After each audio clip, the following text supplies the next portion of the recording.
Hari ini mau bikin martabak manis teflon dengan cara pembuatan yang gampang, karena resep ini dijamin anti gagal dengan hasil akhir yang bersarang full. Cukup diaduk 5 menit tanpa resting, kalian sudah bisa bikin martabak manis sendiri di rumah. Oke, langsung aja campur jadi satu terigu, garam, dan gula. Aduk hingga semuanya tercampur rata. Kemudian masukkan air dan aduk lagi hingga semuanya benar-benar tercampur rata, dan pastikan gulanya ini larut ya. Setelah itu masukkan kental manis rasa strawberry, tapi ini bisa skip kalau kalian nggak mau, atau kalian mau rasa lain juga selera kalian. Aduk lagi sampai benar-benar tercampur rata, karena aku pengen lebih ada sedikit warnanya, jadi aku tambahin setetes pewarna merah, dan aduk hingga semua adonan benar-benar tercampur rata. Setelah itu masukkan telur dan aduk kembali hingga benar-benar tercampur rata, hingga adonannya mengeluarkan bubble-bubble kecil. Aduk atau kocok adonan seperti ini agar bubble-bubble kecilnya keluar. Selanjutnya siapkan sedikit air, lalu campurkan baking soda dan baking powder. Aduk hingga larut, lalu masukkan ke dalam adonan. Aduk dan kocok kembali adonan hingga benar-benar tercampur rata dan bubble keluar. Bikin adonannya ini nggak sampai 10 menit, cuma makan waktu 5-7 menit aja. Next, panaskan teflon di api sedang. Pastikan teflon sudah benar-benar cukup panas, bukan panas banget. Kalau kalian percikan air dan airnya itu bunyi ces, tandanya teflon sudah cukup panas dan kalian bisa langsung tuang adonannya. Jangan lupa untuk goyangkan sedikit teflon untuk membentuk pinggirannya agar sama seperti martabak manis yang biasa dijual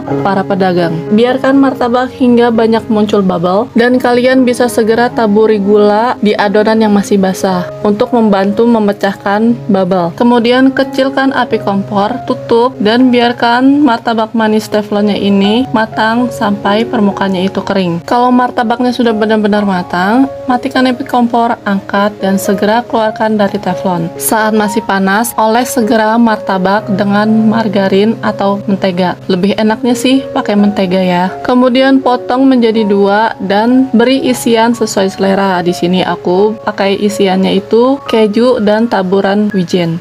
Untuk resep lengkapnya, kalian bisa cek di kolom deskripsi ya. Lipat martabak yang sudah diberi topping, kemudian oles kembali bagian luar martabak dengan mentega atau margarin. Nah, kalian bisa lihat sendiri, meskipun adonan martabaknya tidak di resting terlebih dahulu, tapi hasil akhirnya martabak manisnya ini tetap bersarang full kan. Jadi mulai sekarang, kalau misalkan kalian lagi kepengen nyemil martabak manis, kalian nggak perlu beli lagi, kalian bisa bikin langsung di rumah. Cukup adon selama kurang lebih 5-7 menit, tanpa perlu di resting, kalian sudah bisa puas makan martabak hasil buatan sendiri. Nah, ini penampakan pada saat sudah aku cobain, dan pada saat aku sobek martabaknya sampai ke dalam, dan kalian bisa lihat sarangnya benar-benar full sampai ke dalam ya. Bikin martabak manis teflon itu sebenarnya susah-susah gampang. Yang terpenting itu adalah di pengapiannya. Kalian harus pintar-pintar mengatur api kompornya.